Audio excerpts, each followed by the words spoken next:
I'm Dr. Isela Garcia, and I am with Jessica Taylor, who is from Phoenix Modern. And she is the program director at Phoenix Modern. And I have done so many of these live sessions where I talk about Phoenix Modern because I am so thankful that I actually have a space there. They share their space with me so that I can offer one day, right, because of COVID and all of that, professional development within the building, but then also to provide support to them. So I get to really be in classrooms working with kindergarten, and this year goes all the way to sixth grade. So kindergarten through sixth grade, really looking at what best practices look like. So welcome, Jess. Thank you. Thanks for having me. I'm super excited to have this conversation with you because I get so many questions from teachers. Now, the 0 to 5 realm, I think, is a very different realm just because of the expectations are different. And when we get into the kindergarten world, there seems to be that grand divide between what education, good practice, best practice should look like. And so when we started working together kind of behind this vision of Phoenix Modern, you all were already kind of thinking about some ideas as to what that would look like in the kindergarten through. I think you did up to fifth grade last year. Was it fifth grade? Yeah. And so it's figuring out, okay, how do you take best practices in terms of meeting individual needs, really supporting them through a play-based experience in a lot of ways? How do you build in projects, right, that are meaningful and purposeful in their lives, that also support their goals? All of this was sort of the beginnings of Phoenix Modern. So let's talk a little bit about, I think, how we connected, and then share your experience as you all kind of just, jumped into doing this process, just different than what we typically see in our elementary education experience. Sure. So my teaching background has primarily been in middle school. And in 2018, I began working with Andrew Collins, our director and CEO, to reimagine what school could look like. And so in doing that, I went to an early childhood conference in Tempe, and that's where I saw you, Isela. You were the keynote speaker. And as you were talking about making experiences for children that were real, relevant, meaningful, I was furiously scribbling notes like, yes, yes. And even though we were at this conference where we were predominantly talking about what education could look like and how to support littles, and I think that might have even been preschool, like right. Birth to 5, all I could think was, well, this is what you need for every child. Every child needs experiences that are real, relevant, and meaningful. And every child needs educators who are informed in trauma-informed practices. And so that was sort of how I first came to you. Mm-hmm. As we began thinking about Phoenix Modern and what we could accomplish as a school, we started by really focusing on the child experience. So one thing I'd started to experience as an educator in schools is that we talked a lot about outcomes, like outcomes driven, data driven. We chunked by outcomes, we projected by outcomes, we predicted by outcomes, we grouped by expected outcomes. And we really didn't talk much about the experience for kids in school. We talked about where we wanted them to end up, but how we got there was sort of mucky.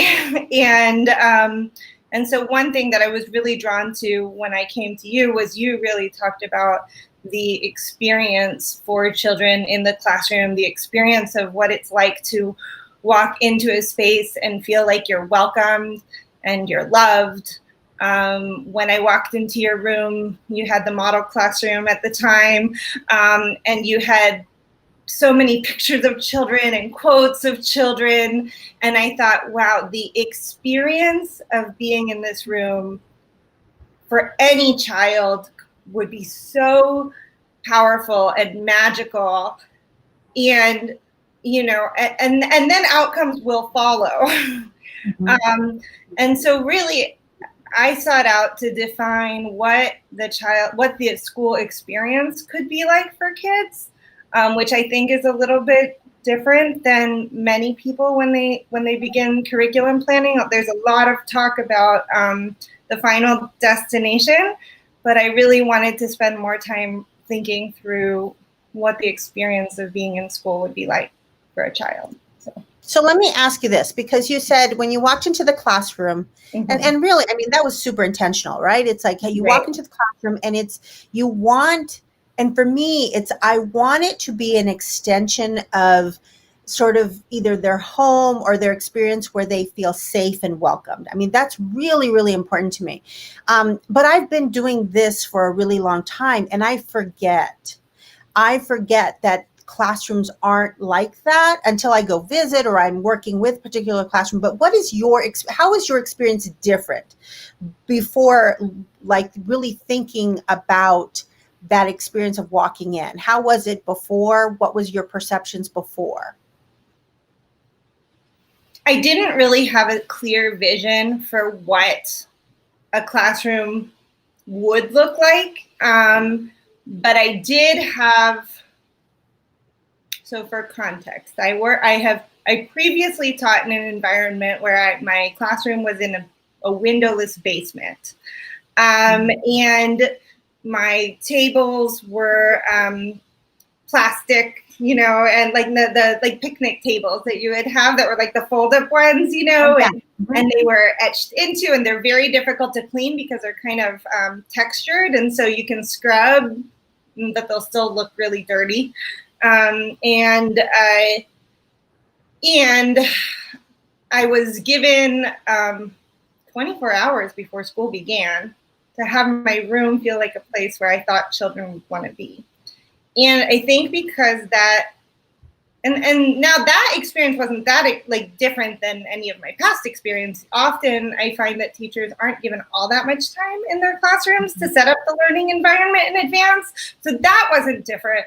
But what I walked into felt so extreme that I felt, how am I going to turn this into something where children want to be all day? Like, and I was really perplexed, and I didn't feel good about what my students were going to walk into. And so I hodgepodged over a weekend. I got some carpet rugs from my mom's house, and I got some tapestries, and I took all the extra bookshelves in the entire school to try to make cubbies for kids. And so anyway, I in that moment, I kind of had like this, it was such a powerful moment, because I thought, this is not an environment kids can walk into. And so I think that's what began that's sort of what began my starting to think about the learning environment. And then when I saw your model classroom, and then from there began exploring more educational styles where the learning environment is a high priority, even consider, the environment being the third teacher. Right. That was when I realized, like, oh, it's not just me feeling this discomfort about this environment for students. And I had middle school at the time.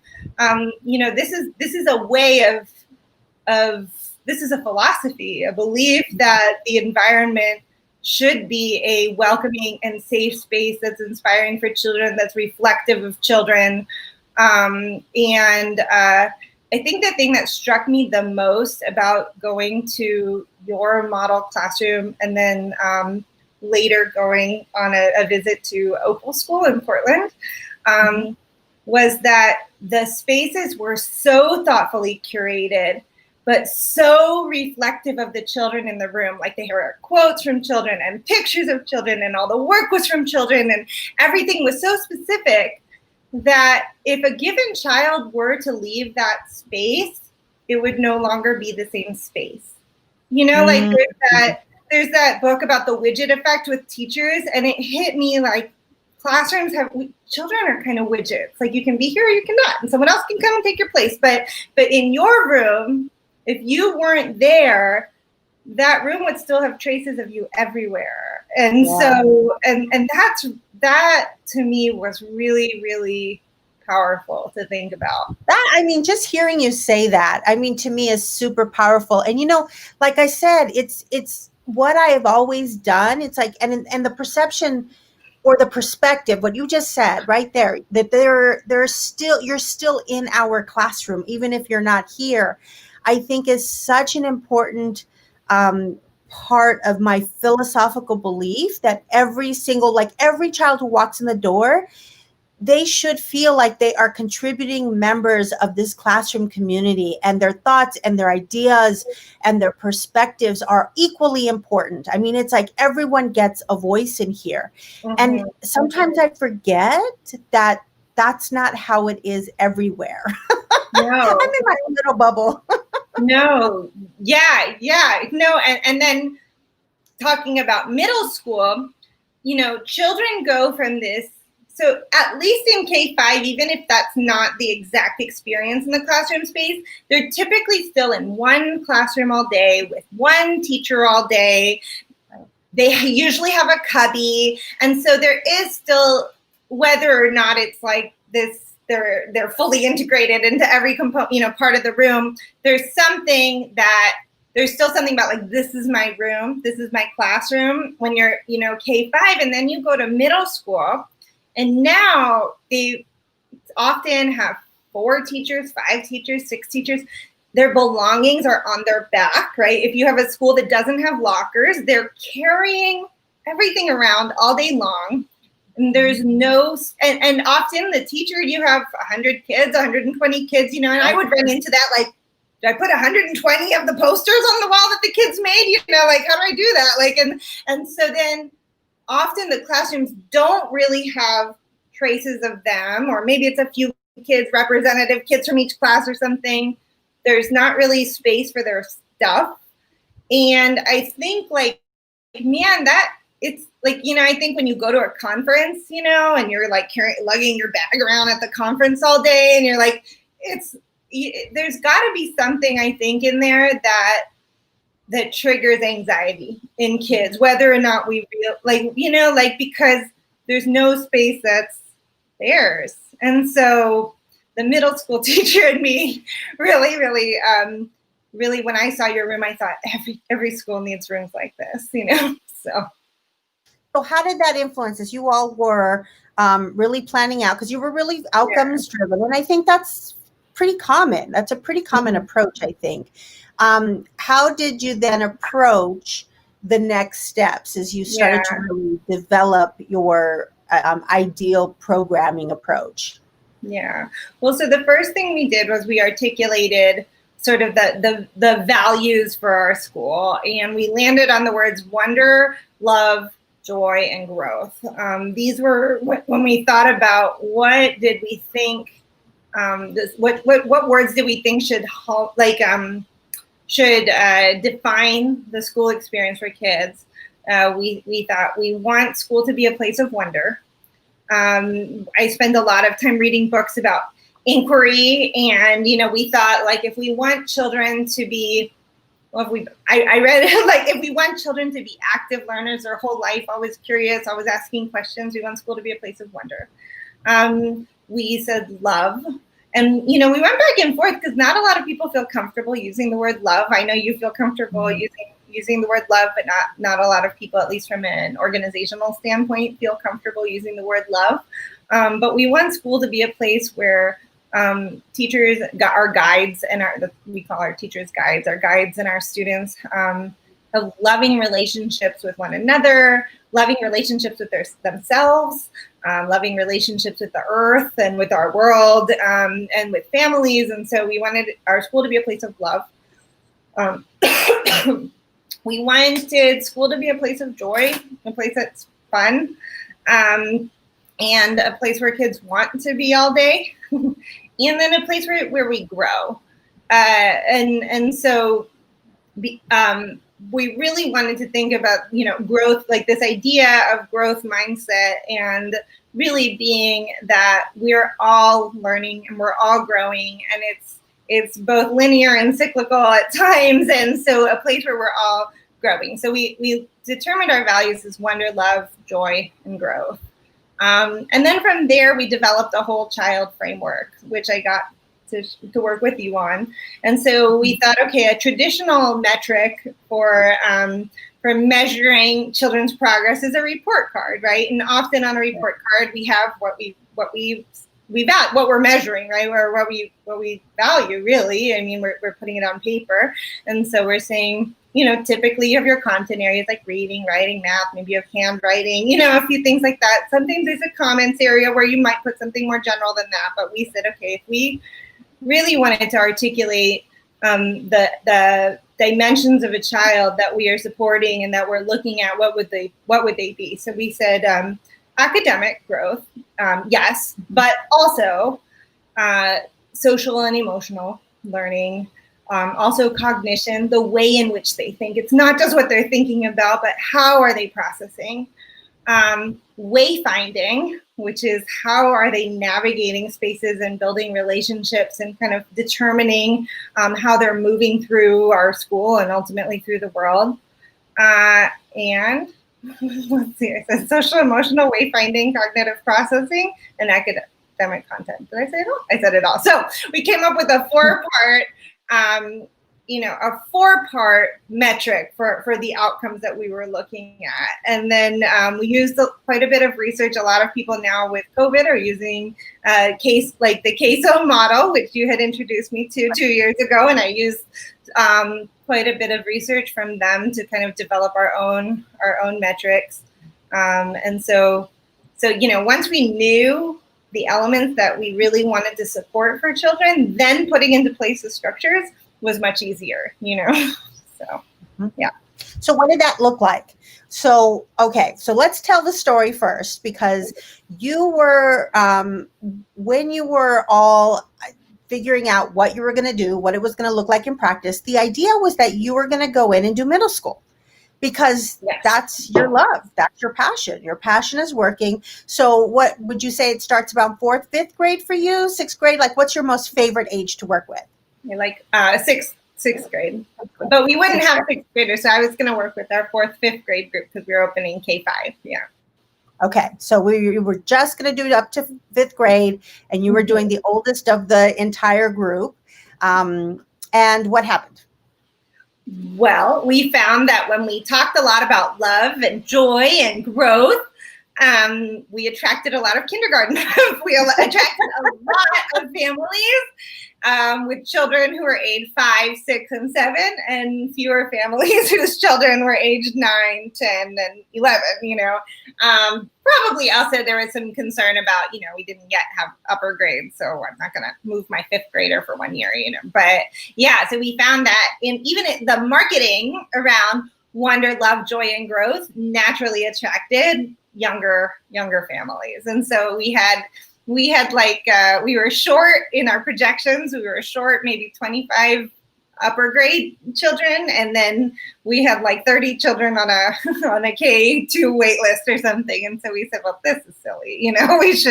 We should think about changing this. So I volunteered to teach our primary studio, which was a multi-age K2 group. So, okay, so your whole vision of education, like how we think about kids, how we provide opportunities for learning, how we even reflect on their progression and their learning and their process and their interests and who they are as individuals, all sort of started to come to fruition for you. Like, you're like, okay, this is what it should look like. This is what it feels like. This feels good. I'm going to do this for 4th and 5th grade. Yeah.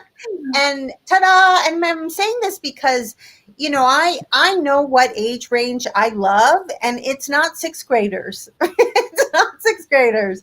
And I think about even when I was an administrator of programs for littles, I was really good at the 2 all the way up to like 6 years of age, kinder. Like that's my passion. That's what I'm good at.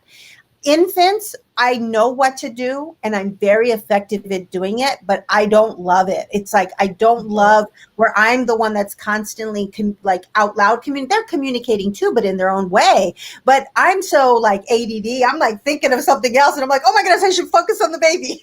Focus on the baby. So that whole experience of doing something that doesn't feel completely natural initially can feel scary. What was like that? What was that like for you when you went from like middle school to now do K2, and how you were planning or even thinking about what you were doing?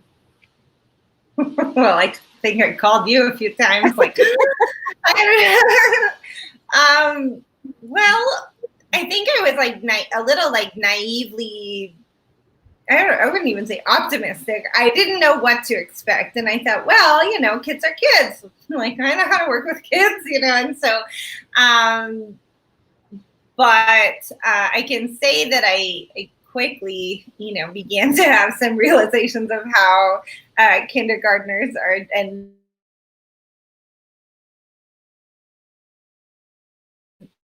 like younger children are things. I quickly realized that I was going to need to learn myself how to do to better. Well, so first of all, I started seeing a lot of connections between like my students in my primary studio and middle schoolers I had taught before. Like, oh, I see where this begins. Like I'd start to see like these little things. Like, oh, okay. So let's see. I probably on my very first day, I had one boy hit another boy over a magnetile, like over a toy. And, in middle school, I hadn't really had any children hit one another because at that level, interpersonal conflict was more verbal. And so I realized really quickly that I was going to have to help children. So I should back up a little bit more. Our model, and in my head, I wanted our model to be really interdependent. I wanted children. I didn't want children sitting at individual desks and working independently. I envision a world where we can work together collaboratively as humans, right? And so when I thought about what I wanted with my littles, like I wanted them working together. I wanted to give them opportunities to interact. I wanted that, but I didn't really scaffold that. Like, how does that look? How do we ask to play with a toy when someone else is using it? Or if someone makes a block castle and you really wanted to make a block boat and they don't, and so I realized that you always talk about that child is still learning how to. And so I realized how, so at least like initially socially, children were still learning how to be together. And I think they're still learning that in middle school too. But how to be alone together, how to be together, how to be part of a bigger group. And so I realized early on that I didn't quite, I hadn't really anticipated how to help children be together. I recognized that part of it was our model, right? They were together so much more than I think maybe in a different setting they would be, because we had a lot of centers in the room. Everything was very hands-on. We had a lot of group work together and partners and things like that.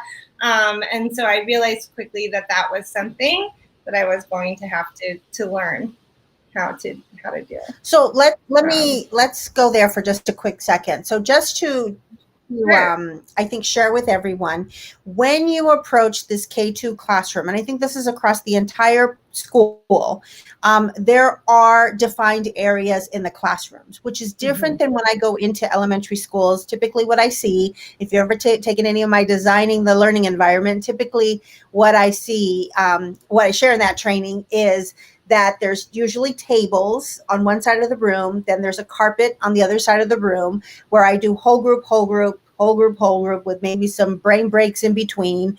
But children are generally working on something, whether it be independently or even in pairs, sometimes in small groups, ideally in small groups, but that doesn't always happen. So when you all approached how you were designing the classrooms, I was in there quite a bit, helping with the arrangement, talking through what does this look like in a third, fourth grade grouping. That was sort of new to me, to really rethink about what does the early learning environment or the learning environment look like for that level, and why, like all of those questions. So in your area, if I remember correctly, you had a large group space.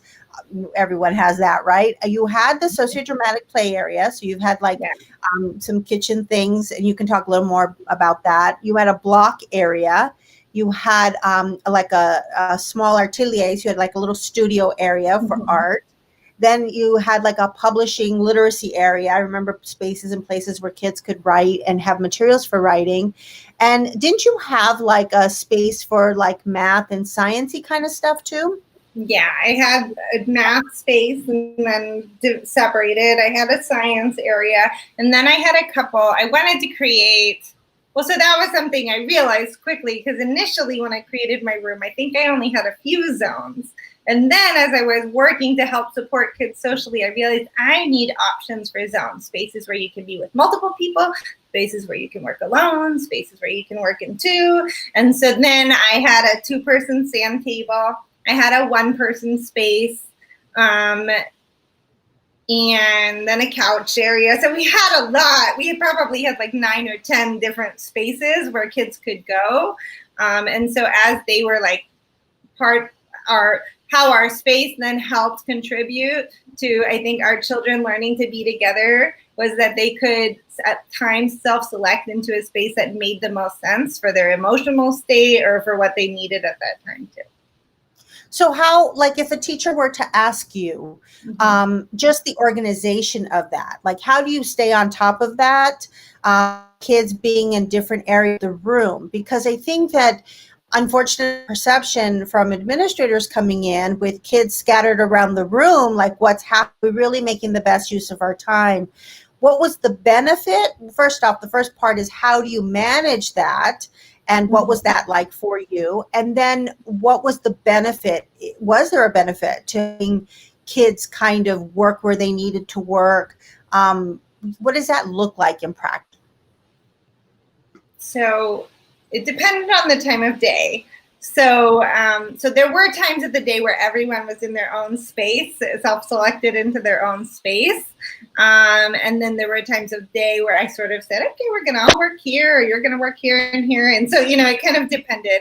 And so it was my first year, so it wasn't quite as nuanced as I would have liked, So I loved having so many zones in the room. If I ever went back to teaching middle school, that I will do nothing else.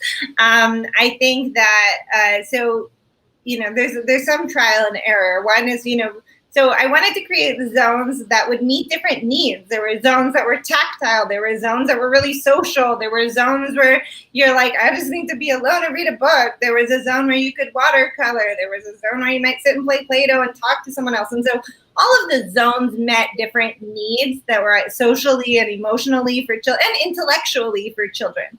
And so there's that. As far as management goes, so there were a couple times of day where kids were really in different zones and everyone was doing different things. I had an open studio time during the day, and that was really, the whole studio is open to you to be able to do what you will. And it's funny because initially that time I called it playtime. That was playtime. But what started to happen was initially at the first month of the year, kids really did they'd play, right? They'd go to dramatic play, they'd go to blocks, they'd go to Legos. But what started to happen, and this is a wayfinding skill, is that the more kids felt ownership over the room, the more they understood what they could accomplish in the room, the more complex and nuanced their open studio time became. So you would see a child go during open studio and get some watercolors and go get some paint and go into the art area and make a birthday card for another child. Or you would see the play really becoming more complex, where they were actually utilizing materials from around the studio to accomplish something. And that to me was really, really incredible, because when we think long-term about as a grown-up, the things that we do, right? You're going to accomplish a task. You want to accomplish a project. You need to be able to independently seek the resources and things that you need to do to accomplish that task. And so I think that because kids had the zones in the room and could really navigate, I really think they built that muscle. That all I could think was, man, when you go to college, you're going to be set. Like, you're just going to go to the library and say, I need this, I need this, I need this. Go to the bookstore, And so that was really, really neat. During times where I really wanted to accomplish a particular task, if I wanted to do a math mini lesson or a read aloud, I would say, we're going to come to the rug. We're going to do that together. And then, okay, go to a space. And sometimes it was go to, they weren't going to go in the kitchen in dramatic play to go work on some math, but sometimes it was go work at one of the tables where it suits you, because some kids might want to work at a 1-person table or a 2-person table or the 4 or 6. Sometimes I had something specific in mind because we had multi-age. So sometimes I would take a particular group and say, I'm going to work with you, or you guys are going to work together. So I didn't find it, that was something I had a hard time getting over. I asked you at the beginning, like, well, if this is the math area, can anyone do math anywhere else? So I used my whole room. If I was doing working in a particular content whole class, I would use the whole room and have people sit everywhere. But then at these open times of day, every space really functioned uniquely. And honestly, if your areas are really robust and thought out, and organized, and you have clear expectations, I really didn't find it much to manage. Other than, sometimes helping kids work through an interpersonal conflict, but as far as materials and things like that, I thought it was awesome. I wanted to pat myself on the back the day that I had the water table out and the sand table and kids doing, so many different things. It was such a cool feeling. It was like a busy little workshop, everyone's doing something. And that was really, really awesome to watch. So, okay. Now, I want to remind everybody, we're talking K2. Okay, so we're not talking a preschool classroom, because for whatever reason, some folks are like, oh, that's okay in preschool, right? But in a K2 classroom, what did you see when they are engaged in those learning areas? And you just mentioned you have water table, you have sand table, you had made mention of watercolors, and that they had materials to make a card for a friend. It's like, these are all things that could be perceived as fluff. Yes. When you observed children in that kind of environment, what did you see was significant in terms of their growth, their learning, and their overall development? What came of that for you? Yeah, no, that's a great question. And so I think you're right. Like, some people might see it as fluff. So I think there's one part about sort of norming on what you see and believe is critical for a child to grow up to be a flourishing human being. That's what we say as part of our motto at Phoenix, modern, like, designing environments for children to flourish. And so I saw children who, from a grown-up standpoint, I thought, yeah, I want you to be on my team one day if I'm ever going to accomplish a project in 20 years, because That's awesome. I saw children. So I'll give you an example of the birthday party, because this was a really fun one, and I think there's a lot in this example.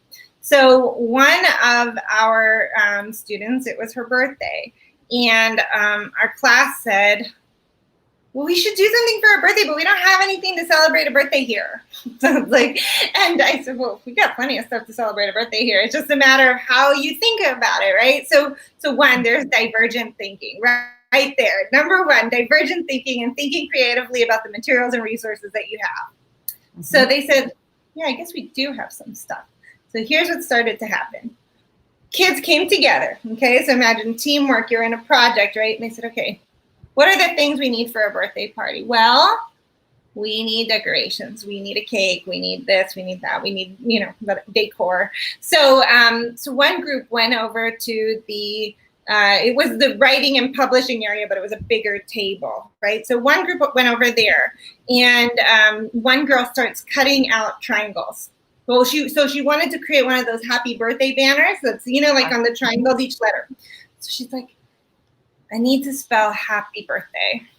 Happy birthday. So she starts sounding out happy birthday, and then it's multi-age, right? So someone else helped her to spell out happy birthday. So there you go. She's spelling happy birthday. Another child is mentoring her and helping her to spell out happy birthday.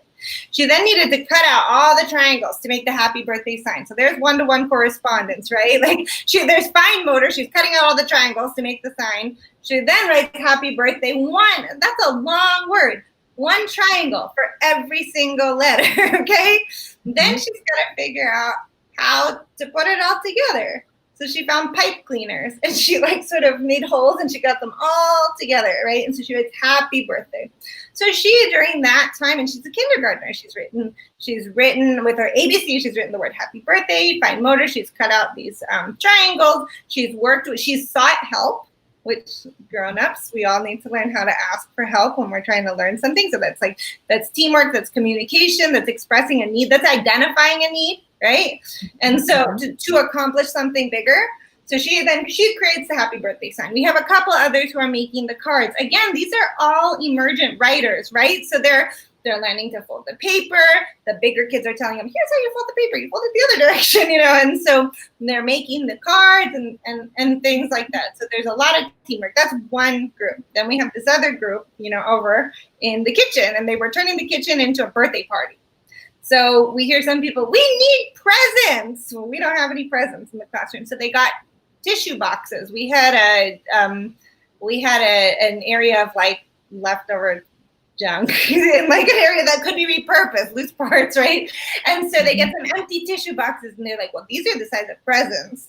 And so then and that again, we talk about maker spaces. Maker spaces are great when we talk about high school. So what's the difference between that and a kindergartner or first grader repurposing a tissue box into a gift? I think that if you were to take that idea of whatever we hope to accomplish in maker spaces at the high school level and start to trickle it down to what that might look like at the primary level, that's what we're talking about. The ability to think about, an outcome of something that you want to create that doesn't yet exist, and be able to be resourceful and grab materials in order to do that. And so, one child is thinking about how she can create presents out of, we don't have presents, right? So she finds the tissue boxes and she begins to create presents. We had other kids go to Play-Doh.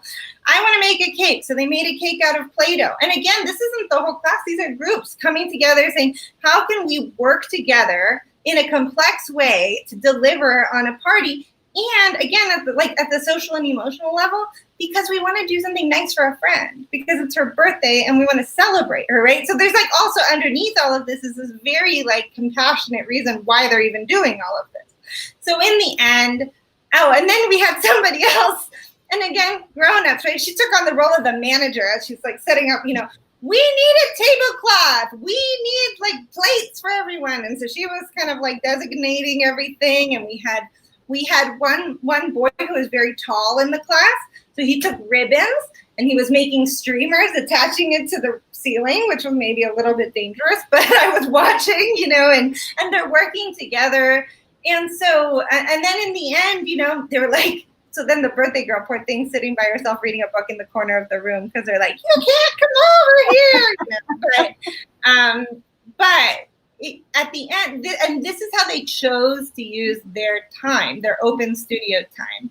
And so to me, during that time, if you think about event planning, which is a real job, right? Planning an event and that's exactly this with little people planning an event. And, I think that how I could have extended that had we not had COVID later. There's so many things you could have added into there. Like, okay, well, can you guys help me plan a real event for Phoenix Modern now? And then you could have added in some math into there. Well, okay, here's our budget. We could have talked about, like the thing was, this happened in January.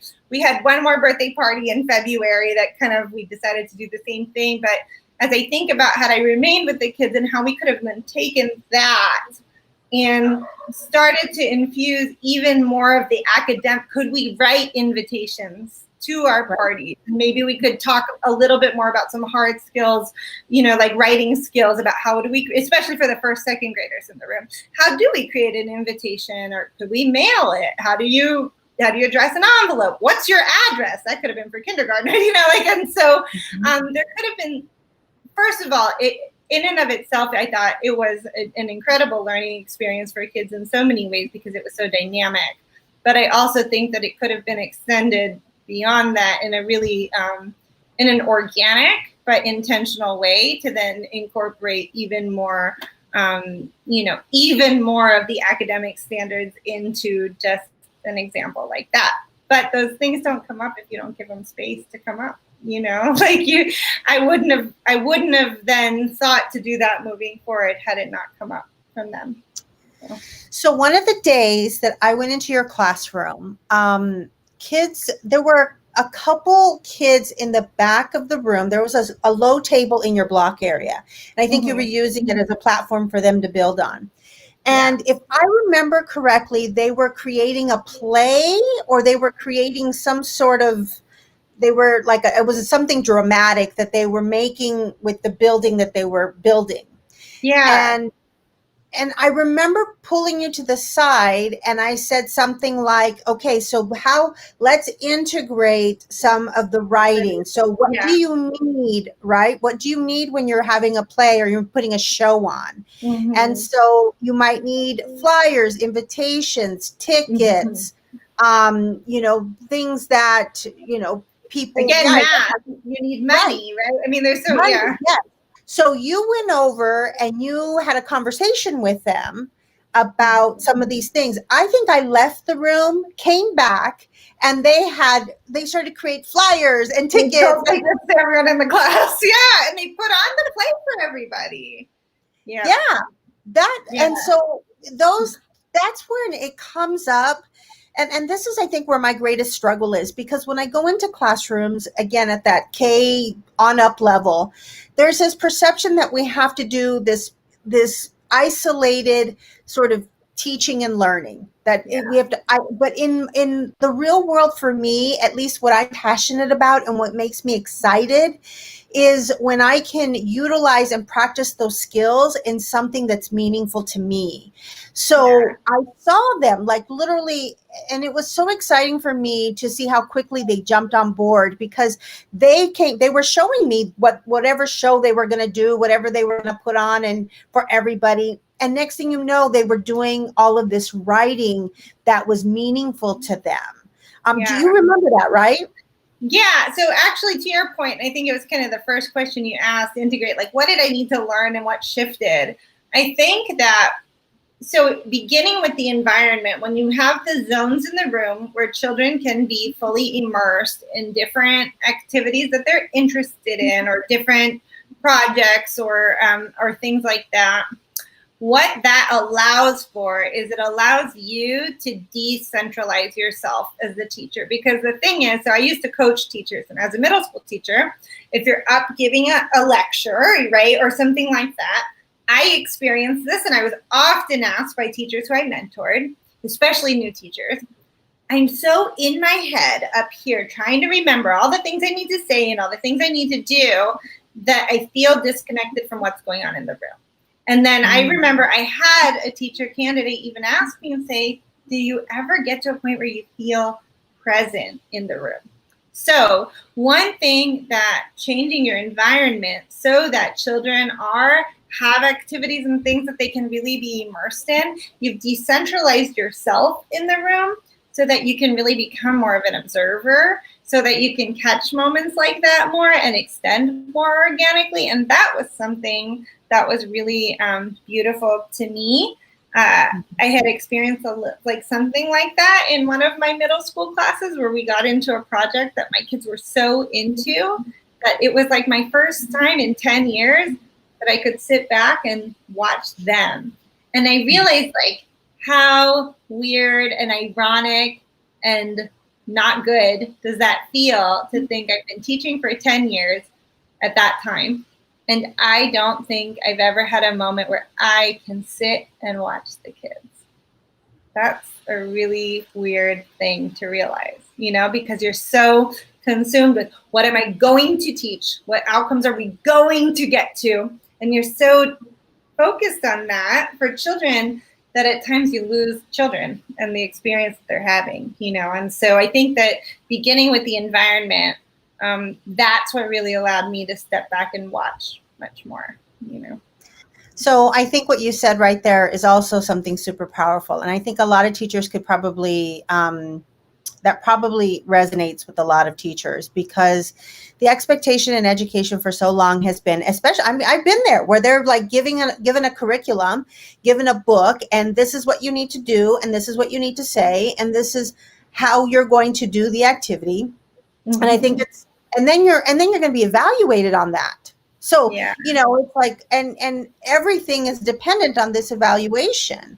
And so I think it's very common for teachers to be in that headspace, because that's the way our system has been created, right? And that's how you are successful, is if you're able to do that. But the idea that, okay, how do I become fully present with children, right? And then in that presence, in that connection of truly seeing kids, then I can really, I think, integrate meaningful opportunities for learning.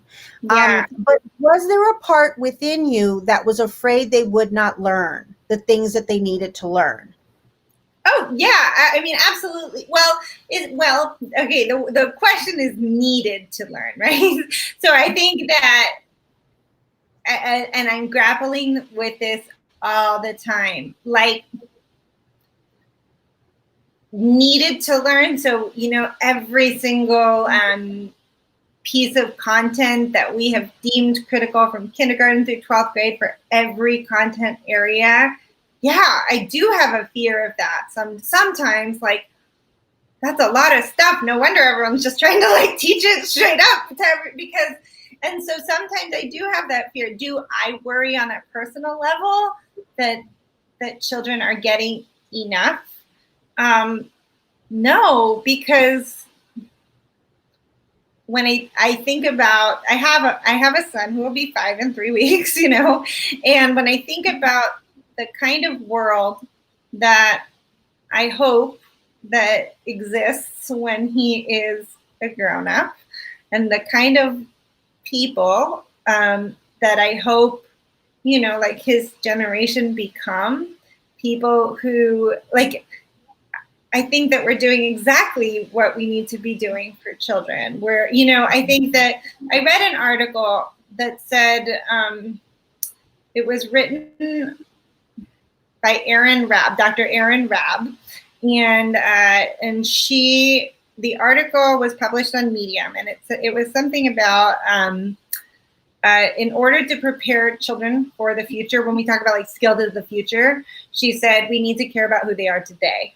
And I think that is really, really important. And it was sort of like, rather than guess, like, you know, because she likened it to like the typewriter. If we'd all really focused on the typewriter, then we, you know, like, but no one could have predicted the internet. No one could have predicted so many things that happen later. So rather than guess at these hard skills that every child's going to need for the future, what we can do is help create children who are grounded, who are resilient, who are thoughtful, who are creative in their thinking, who can, you know, like that's what we can win on, because those are, you know, then whatever gets thrown at them in their future, you know, they'll be ready for it because they're already in this space where they're creative and free thinkers. So do I worry sometimes about certain specific pieces of content that I know would be written into a textbook lecture and I could guarantee I get through every single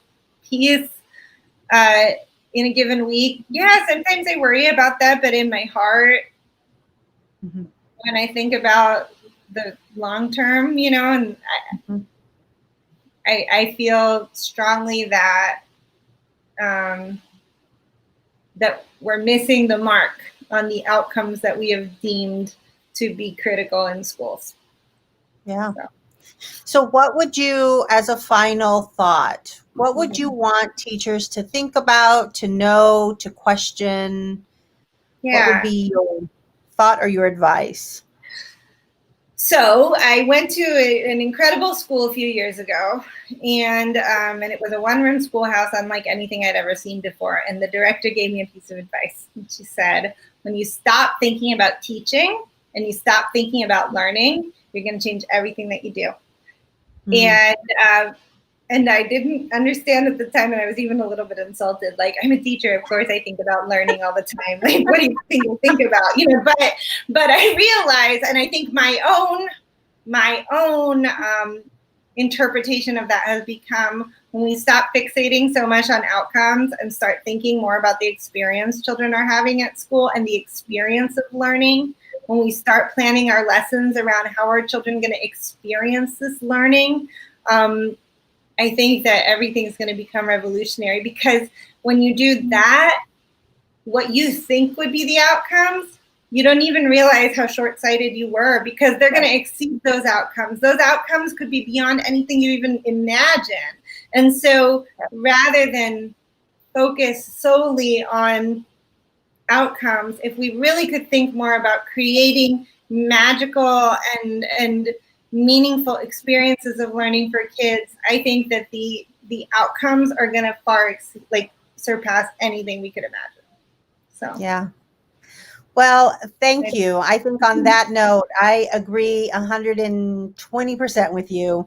I remember as you were talking, I had an assistant teacher one time for a couple years, and we just worked really well together. And I remember moments, because I've worked with kids in trauma, and so sometimes we become super short-sighted. Sometimes we become where our expectations are low just because we dealing with all the traumatic experiences on a day-to-day basis in the classroom. And so my role at the time was an administrator. And so I was in the classroom to model for teachers the potential and the possibility of really releasing those preconceived ideas and releasing those limitations. And I remember so many times we would look across the room and with so much excitement because a child just did something that was amazing. And I remember we would pump our arms up. We would jump up and down. We'd be like, did you see that? Did you see that? That's the kind of excitement I think that not only we should have as educators as we carefully observe children, but we should provide those opportunities all day, every day with children where they can become so connected to their experiences that for me, it's like, how do I create an opportunity where they walk in and they're just wanting to be there, that they love to be there, and that I feel that as much as they do as their teacher, as their guide, right? Yeah, no, yeah. Absolutely. So, and thank you for all of your support in that journey.